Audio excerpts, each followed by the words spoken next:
8-1-3 श्री राग महला पंजवा। पहले पहरे रण के बन जा रहे मित्रा, तार पायता उधरे माहे। यहाँ पर गुरु जी ने जीव को वनजारा कहा है और जीवन को रात्रि माना है। गुरु जी वाणी में बता रहे हैं कि ये जीवन के पहर हैं और उन पहरों के अंदर जीवों कि कैसे कैसे प्रथम पहर, दूसरा पहर, तीसरे पहर, चौथे पहर की वर्णन किया है, व्याख्या की है और जीवों को वाणी के द्वारा समझाने की कोशिश की है। पहले पहरे रण के वनजार्या मित्रा, तर पायता उधरे माए। हे जीव, जब पहले प्रथम पहर जो माता का गर्भ का काल है वो सतयुग का काल है, वो सच का काल है। वहाँ पे जीव को जब परमात्मा ने डालना है अपने हुक्म के अनुसार, पहले पहरे रण के वनजारा मित्रा, तार पायता उधर में, तब माता का उधर पर विचार करते हुए परमात्मा इस उदर के अंदर बच्चे को, जीव को डाल देता है गर्भ यौन में। उसके हुक्म के अनुसार ही, परमात्मा को हुक्म से ही वो माता के गर्भ में डाला जाता है। माता के पायता उधरे माँ, उसके उधर में गर्भ ठहरा देता है परमात्मा। वह दसी माथी मानस किया बेचारा मित्रा, कर मोहलत कर्म कमाए।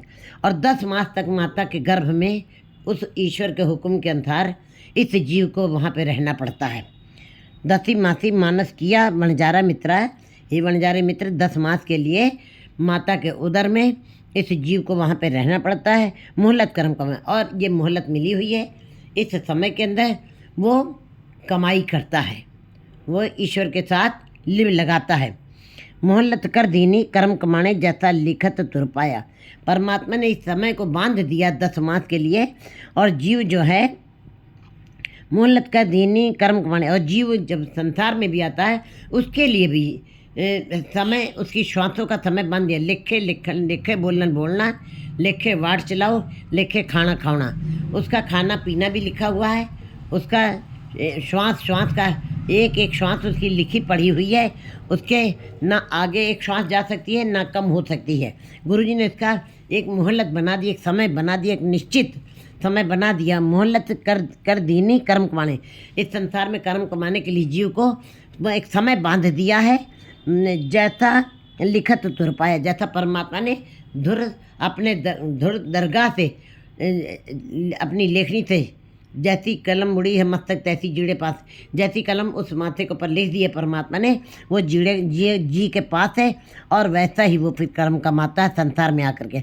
माता पिता पाई सुत बनता तिन पीतर प्रभु संजोया। और परमात्मा ने संसार में केवल जीव को जन्म ही नहीं दिया, माता को उधर में नहीं डाला है, बल्कि उसके पालन पोषण संभाल करने के लिए, क्योंकि ये मनुष्य का बच्चे को पालना सबसे ज़्यादा कठिन है। पशुओं के बच्चों को पालना कठिन है, वो तुरंत ही खड़े हो जाते हैं और तुरंत ही आत्मनिर्भर हो जाते हैं, लेकिन उनके अंदर मन नहीं, उनके अंदर बुद्धि नहीं, वो पशु हैं, वो पिछड़े हुए हैं। उनके कार्य व्यवहार सीमित है, उनका खाना पीना सीमित है, उनको बहुत कुछ करना नहीं है। इसलिए विकास की दुनिया नहीं, वो पिछड़ी दुनिया है। लेकिन मनुष्य की दुनिया एक विकास की दुनिया, उसके अंदर बुद्धि डाली है, मत डाली है और शरीर की सुंदर रचना सिस्टमेटिक ढंग से की है। तो माता, इसीलिए उस ईश्वर ने ऐसे मीठे मीठे संबंध उस जीव के सामने बना दिए हैं। माता पिता भाई सुत पुत्र स्त्री, ये इनके भीतर ही जीव जो है बस उसका पालन पोषण होता रहता, उसका जीवन चलता रहता उसी के अंदर। माता पिता पाई सुत बनता तिन पीतर प्रभु संजोया। और प्रभु ने इन रिश्तों को साथ जोड़ दिया। उस प्रभु ने कर्म सुकर्म कराए आपे इस जनते वश कृष्णाए। लेकिन परमात्मा ने जीवन अपने हाथ में रखा है। जीव का जीवन भी उसके हुक्म से होता है और मौत भी उसके हुक्म से ही होती है। लेकिन कर्म करने के लिए, शुभ या अशुभ करने के लिए जीव को आज़ाद कर दिया है, उसके ख्यालों को आज़ाद कर दिया, स्वतंत्र कर दिया है। हे जीव, तुम्हारा जन्म मरण तो मेरे वश में है, जोर न जीवन मरण न जोर, लेकिन तुम जीने में अपने मामले में आज़ाद हो। तुम जैसा जीवन चाहो वैसा जी लो। कर्म सुकर्म, अच्छा कर्म करके तुम जी सकते हो और सुकर्म करके, अशुभ कर्म करके भी तुम जैसा कर्म करो इस जंतु के बस किछ ना है। जो जीव अच्छे और शुभ या अशुभ कर्म भी कर रहे हैं, अच्छे बुरे कर्म भी जो भी कर रहे हैं, वो सब जीव अपने आप से नहीं कर रहे हैं। इन जंतुओं के वश में कुछ भी नहीं है। जो भी कर रहा है जीव, जो कुछ करना सो कर रहा है। जो परमात्मा करवाता है वैसा ही जीव करता है। अच्छे बुरे कर्म जो भी है वो आप ही परमात्मा करवाता है जीवों से। इन ऐसे जनते बस किसना है। इन जीवों के वश में कुछ भी नहीं है। लाचार हैं, ये कमज़ोर हैं, ये निर्बल हैं, आत्मिक तौर से भी और सब तरफ से ये लाचार हैं। कौन नानक प्राणी पहले पहरे तर पाए तब उदय। गुरु जी कहते हैं कि पहला पहर जीवन का बीत रहा है। हे वनजारे मित्र, माता के उदर में तुमको डाल दिया गया है और वहाँ पे ही तुम्हारा 10 महीने तक तुमको मोहलत मिली हुई है। उसी के अंदर तुम बढ़ते रहोगे और इतना तुम्हें समय दिया गया है। दूजे पहरे रैण के वनजारे मित्रा तार पायता पार जवानी लहरी दे। बुरा पल्ला न पछाणी वनजारे मित्रा मन मत्ता अहमेव। कहते दूसरा पहर जीवन का चल रहा है। जीव जवान हो गया है। अगर जवानी की एक अलग विशेषताएं, उसका रस है, उसके अलग अनुभव हैं, उसकी लहरी है। जीवन एक लहरी है, एक कामनाओं, आशाओं, तृष्णाओं की बगती हुई दरिया है, एकदम सरोवर है। लेकिन अगर जो बाहर परमात्मा ने ये जवानी के सरोवर डाल दिए हैं, मायावी पदार्थों के और स्त्री बच्चों के जो सरोवर बाहर दिखाई देते हैं जीव को, जीव उसी के अंदर फंस जाता है। क्योंकि ये सरोवर बड़े ही मीठे, बड़े ही आकर्षक हैं, इसलिए जीव इन सरोवरों में ही डुबकी लगाने लेता है।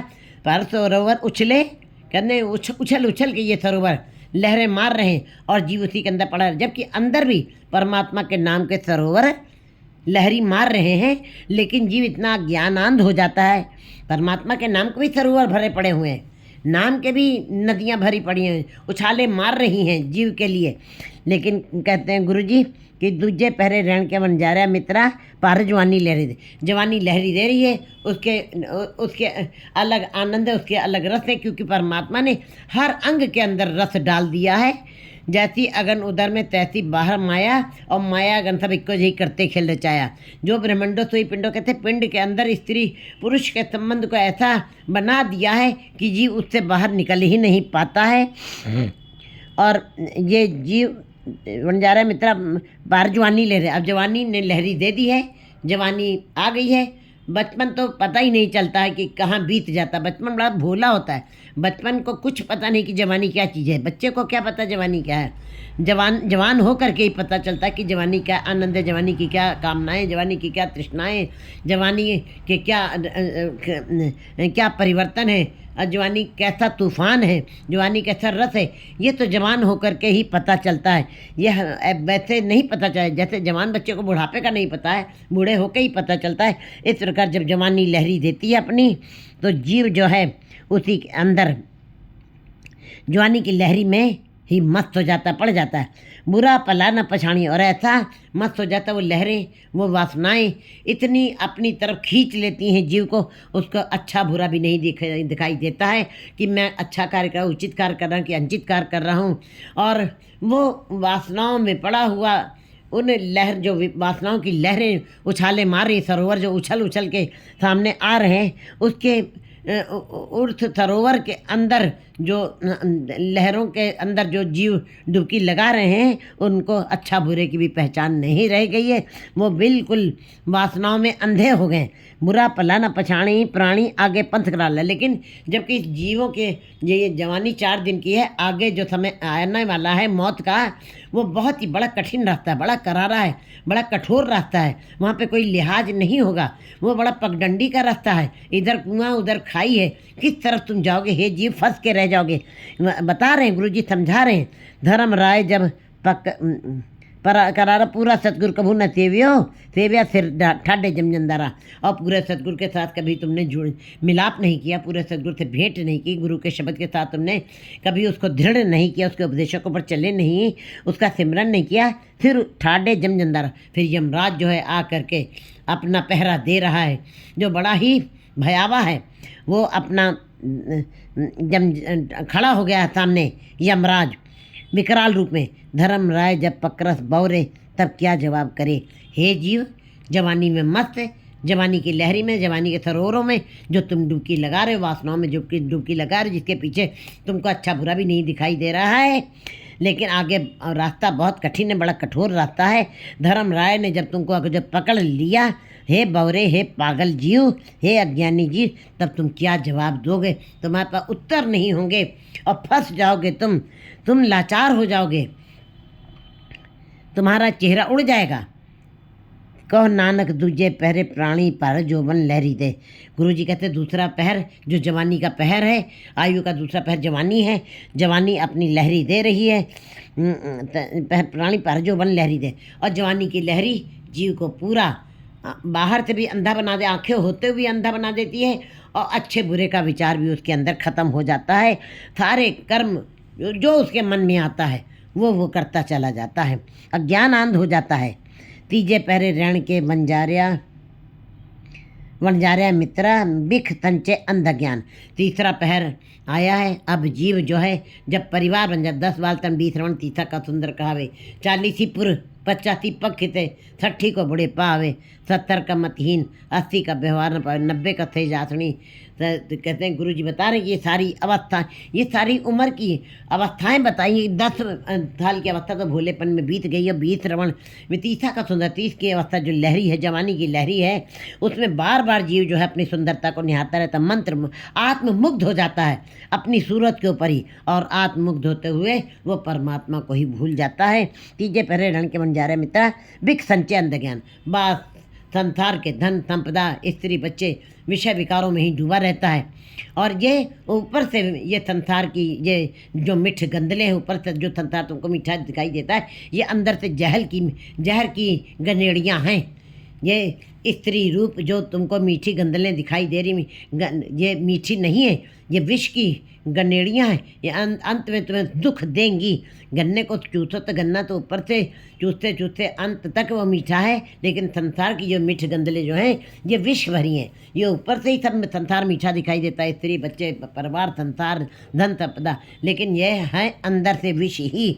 ये अंदर जा रही, अंत में दुखदाई होंगे, ये अंत में तुमको सुख नहीं देंगी। तीसरा पहर जीवन का जो चलता है, जीव जो है बिख धन की संग्रह करता है, धन में ही ध्यान लगाता है, अज्ञानी हो जाता है। धन को संग्रह करते करते में उसको भी ये पता ही नहीं रहता कि मैं किस लिए आया हूँ संसार में। पुत्र क्लत्र मोह लपटा, वो पुत्र में, स्त्री में और गृहस्थी में और परिवार में ऐसा मस्त हो जाता है, लपट जाता है, उसी के अंदर जकड़ पकड़ बिल्कुल उसी परिवार और स्त्री बच्चे की गिरफ्त में आ जाता है। वनजारे मित्र अंतर लहर लुभान, और अंतर उसके अंदर लोभ की लहरें उठने लगती हैं और सदा उठती रहती हैं। ये लोभ की लहरें कभी ख़त्म नहीं होती हैं, उसकी लहरें जैसे समुद्र में नहीं कभी ख़त्म होती हैं, सदा उठती रहती है। ऐसी लोभ की लहरें उसके अंदर, लोभ लहर निजर बाजे, कहते हैं हर बार हर दम ये लहरें चलती रहती जीव के अंदर, जो जिनका ध्यान पुत्र क्लत इस परिवार में रहता है। अंतर लहर लोभान प्राणी सो प्रभ चितना, जिनके अंदर लोभ की लहरें सदा उठती रहती हैं। लोभ लालच है। लालच क्या चीज़ है? लालच छन्नी की तरीके, तृष्णा क्या चीज़ है जो कभी ख़त्म नहीं होती है।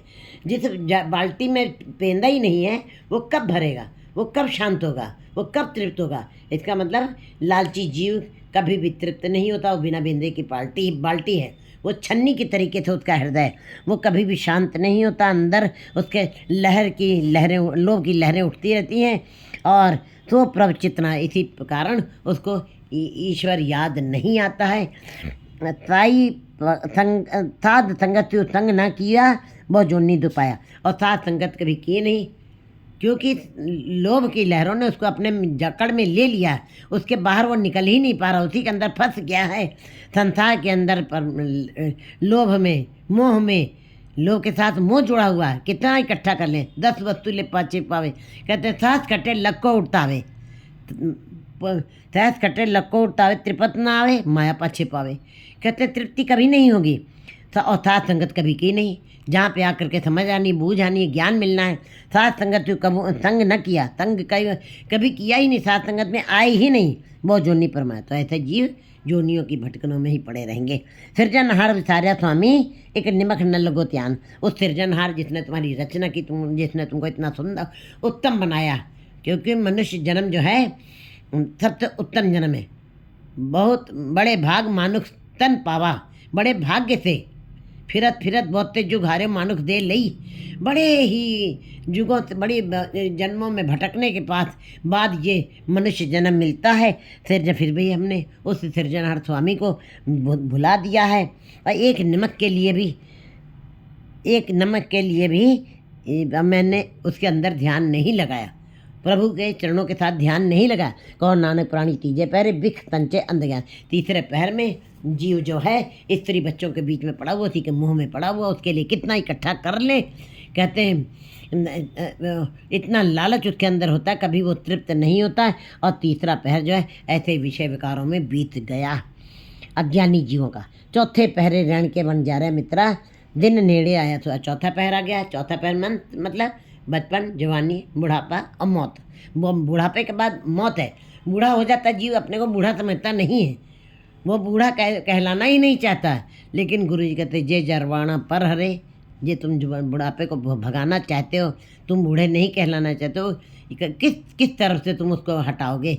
पर वे जे जरवाना पर हरे कर वेश करेंदी आइए। वो एक वेश में थोड़ी आ रहा हो, तो हजारों वेश धारण करके आ रहा है। कहाँ तक तुम बुढ़ापे से पीछा छुड़ाओगे। बुढ़ापे के बाद मौत सामने खड़ी हुई है। चौथा पहर जीवन का, जिसमें दिन वो वाला नज़दीक आ गया है, मौत का दिन भी आ गया। करत करत ये भी वृद्धानो, ऐसे करते करते बूढ़े हो गए और वो समय भी आ गया। गुरमुख नाम संभाल तू बन जा रहा मित्रा, तेरा दरगे बेली होए। गुरमुख जीव जो है नाम की संभाल करते हैं। हे बन जा रहे मित्र, कोई गुरमुख जो गुरु की तरफ उन्मुख है, जो गुरु के उपदेशों के ऊपर चलते हैं, उन्होंने गुरमुख नाम, उन्होंने नाम की संभाल की है। और तेरा दरगे बेली, और परमात्मा के दरबार में वही तुम्हारा साथी बनेगा। नाम ही साथी बनना है। जैसे मार्कंडे ऋषि हुए, वो सदा ही छोटी छोटी झोपड़ियों में रहा करते थे। दिन में किसी झोपड़ी में, रात में किसी झोपड़ी में। लोग कहते थे आपकी उम्र बहुत ज़्यादा है तो आप घर क्यों नहीं बना देते हो। तो मार्कंडे ने क्या कहा, ये कच्ची कुल्ली है, कच्ची कुल्ली को पक्की कुल्ली देने का क्या अर्थ निकलता है। जो खुद ही में कच्ची कुल्ली है उसको पक्की कुल्ली में बसाने का क्या अर्थ है। इसलिए उन्होंने बड़ी ही रमज और रहस्य भरी बात कह दिया, ये शरीर जो प्रकट शरीर दिखाई देता है ये खुद ही कच्चा है, ये खुद ही कच्चा है। इसके लिए कच्चा ही घर अच्छा है, इसके लिए पक्के घर बनाने की, महलों को बनाने की कोई ज़रूरत नहीं। ये इस बात की जब समझ आ जाए तो जीव गुरमुख बन जाते हैं। दरगे बेली, गुरमुख नाम संभाल प्राणी अंते होए सखाई। हे जीव, गुरमुख जीवों ने नाम की संभाल की है, प्राणी अंत्य हो थकाई। गुरमुख नाम संभाल प्राणी अंत्य हो थकाई। गुरमुख जीवों के साथ जुड़ के तुम नाम की संभाल करो, जो तुम्हारा अंत में तुम्हारे लिए भी सुखदायी हो जाएगा, साथी बन जाएगा, बराती बन जाएगा। ये मोह माया तेरे संग ना चले, झूठी प्रीत लगाई। ये मोह माया के परिवार, स्त्री, बच्चों के साथ जो तुमने माया के साथ प्रीत लगाई हुई है, ये तुम्हारे साथ जाने वाली नहीं है। ये झूठ है, ये नाशवान है, ये ख़त्म हो जाने वाली है। क्योंकि हमारा शरीर भी नाशवान है, हमारा शरीर भी काल के पंजे में है, ये काल के पंजे में है। हमारी इंद्रियां भी सीमित हैं, ये भी बहुत समय तक नहीं रह सकती हैं। जब तक हमारा ये जीवन चल रहा है तब तक ये इंद्रियां हैं, इंद्रियां भी सीमित समय के लिए हैं। इसलिए गुरु जी बता रहे हैं, ये मोह माया तेरे संग न चले। इसकी प्रीत बहुत क्षणिक है, जैसे बिजली चमकती है, बस उतनी देर की ये चमक है संसार में। ये मोह माया तेरे संग न चले, ये प्रीत तुम्हारे साथ जाने वाली नहीं है। झूठी प्रीत लगाई है, झूठी प्रीत तुमने लगाई हुई है। सगली रैन गुजरी अंधियारी सेव सतगुरु चानन होए। सारी जीवन रूपी रात तुमने अंधियारे में, अज्ञानता में बिता दी है और माया में बिता दी है, संसार में ही बिता दी है और बीत गई है। लेकिन हे जीव, अभी भी जो श्वासें तुम्हारी बची हुई हैं, सेव सतगुरु, गुरु के साथ जुड़ जाओ, उसका सिमरन करो, शब्द के सिमरन के साथ जुड़ जाओ, कमाई करो, तुम्हारे अंदर भी प्रकाश हो जाएगा। गुरु प्रकाश है, गुरु अज्ञानता के अंधेरे को दूर करने वाला है। परमात्मा सूरज है, गुरु उसकी किरण है, किरण में भी उजेला है। सूरज है तो किरण है, किरण है तो प्रकाश है। इसी प्रकार तुम्हारे अंदर भी प्रकाश हो जाएगा। तुम गुरु के साथ जुड़ जाओ और उसके शब्द को दृढ़ कर लो, तुम्हारे अंदर भी प्रकाश चानन हो जाएगा, समझ आ जाएगा। कहो नानक प्राणी चौथे पहरे दिन नेड़े आया सोए। हे जीव, समझ लो इस बात को कि जीवन रूपी आयु रूपी रात बीत रही है और वो वाला समय भी आ रहा है, मौत का समय भी, अंत समय भी तुम्हारा नज़दीक आ रहा है। लिखिया आया गोविंद का वन जा रहा है, मित्रा उठ चले कमाने साथ। बस जो लिखा हुआ था तुम्हारे साथ वो तुमने कमाई की, अच्छे कर्म या बुरे कर्म, जो भी तुम्हारे मस्तक पे लिखे हुए थे, जैसी कलम परमात्मा ने चलाई हुई थी शुभ अशुभ कर्मों की, वैसे तुमने कार्य किए। अपने मन से कोई जीव कुछ नहीं किया है। लिखिया आया गोविंद का, जो परमात्मा गोविंद के ने लिखा था तुम्हारे मस्तक को, तुमने कमाया। वन जा रहे मित्रा उठ चले कमाने साथ, और तुमने वो कमाई की, अब तुम्हारा चलने का साथ आ गया है। ये रत्ती बिलम न देवणी बन जा रहा है मित्रा, उन्नी तकड़े पाए हाथ।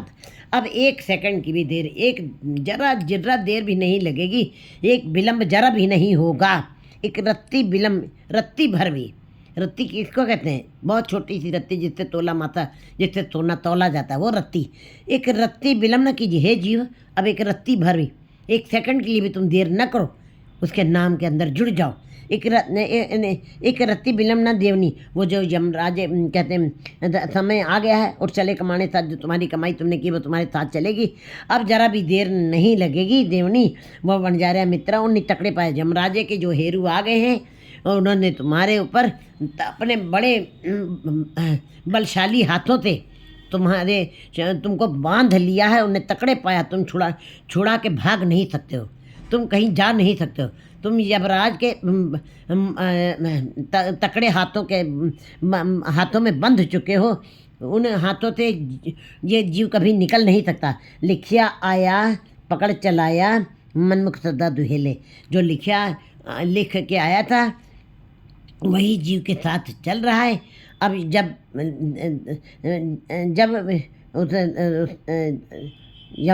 यमराज ने जब तकड़े हाथों से पकड़ लिया है, तो जो तुमने काम किए थे संसार में वही तुम्हारे साथ जा रहे हैं। हे जीव देख लो, मनमुख सदा दुहेले, मायाधारी जीव जो मनमुख है, जो मन को मुख रख के काम करते हैं, जो अपनी अक्ल के तल पे काम करते हैं, जो मायाधारी हैं, जो मूर्छित हैं, जो संसार में रहते हुए संसार के ही कामों को करते हैं, जिनकी इंद्रियां केवल संसार को ही देखती हैं, संसार का ही काम करती हैं, रचना संसार का ही वाणी बोलती हैं, हाथ पैर संसार का ही काम करते हैं, उसको कहते हैं मायाधारी मनमुख जीव। दुहेले माने वो सदा ही दुहेले रहेंगे, वो सदा ही परमात्मा से अलग रहेंगे, वो उनका रास्ता ही अलग होगा, वो अलग ही जाएंगे। जिनने पूरा सदगुरु सेवा से दरगे सदा सोहेले, जिन्होंने अपने पूरे सदगुरु के साथ जुड़ करके गुरु के शब्द की कमाई की, वे ही परमात्मा के साथ वे ही गुरु के सेवा से दरगे सदा सोहेले, वे परमात्मा की दरगाह में जा करके शोभायमान होंगे और उनको ही आनंद मिलेगा, उनको ही मान सम्मान मिलेगा, जिन्होंने गुरु के शब्द के साथ जुड़ करके सिमरन किया है। कर्म तरती शरीर जुग अंतर, जो बोए सुखात, परमात्मा ने ये आत्मा रूपी जो जीवन रूपी धरती तुमको दी है, वो कर्म कमाने के लिए दी, शरीर धरती दी है। कर्म तरती शरीर जुग अंतर, ये शरीर रूपी आत्मा के अंदर जो तुमको कर्म कमाने के लिए परमात्मा ने समय दिया है, कर्म कमाने के लिए धरती दी है, और शरीर जुग अंतर, शरीर के अंदर इसके अंदर जो तुमने बोया है आखिर में वही काटोगे। अगर जो नाम बोया है तो नाम के बीज उगेंगे और उसी के पेड़ पौधे जमेंगे और उसके फल प्राप्त होंगे, और उसके फल सदा ही आनंदमय होंगे, रसदायक होंगे। अगर जो तुमने संसार के बीज बोए हैं तो उसके अंदर से कांटे निकलेंगे, और कांटों की उम्र बड़ी लंबी होती है और वो सदा ही दुख देते हैं, कभी भी सुख नहीं देते हैं, वो सूल होते हैं। तो कर्म तरती शरीर जुग अंतर, जो बोवे सुखात, परमात्मा ने हमको ये संसार में कर्म कमाने के लिए भेजा है। ये धर्मशाला, यहाँ पे आके जीव अपने कर्मों को करते हैं, जैसे जैसे कर्म करते हैं वैसे उनको फल मिलते हैं, और जैसा कर्म किया वैसा ही, जैसा बोया है वैसा ही वो काटेगा। बोया पेड़ बबूल का तो आम कहाँ से होए। हम बुरे कर्म करते हैं और अच्छे फलों का रस लेना चाहते हैं, लेकिन अगर जो बीज ही कसैला था, बीज ही पुराना था, तो उसके अंदर से फल कहाँ से रसदार होंगे। अगर जो हमारा जीवन ही कसैला था, हमारा जीवन ही फीका था, हमारा जीवन ही संसारिकता वाला था, हमारा जीवन ही विषय विकारों का, तो उसके अंदर से रस वाले फल, परमात्मा के नाम के फल कहाँ से पैदा हो सकते हैं। जैसा बोया है वैसा ही फिर खाना पड़ेगा। कहो नानक भगत सुहै दरबारे मनमुख सदा पवात। गुरु जी कहते हैं भक्त जीव जो है परमात्मा के दरबार में शोभाए होते हैं, तदा ही उनकी शोभा बढ़ती है, तदा ही उनको परमात्मा शोभित करता है। मनमुख सदा पवात। और मायाधारी जीव जो संसार में जकड़ पकड़ में रहते हैं वो सदा योनियों में भटकते रहते हैं, उनका आवागमन सदा बना रहता है। 5, 1, 4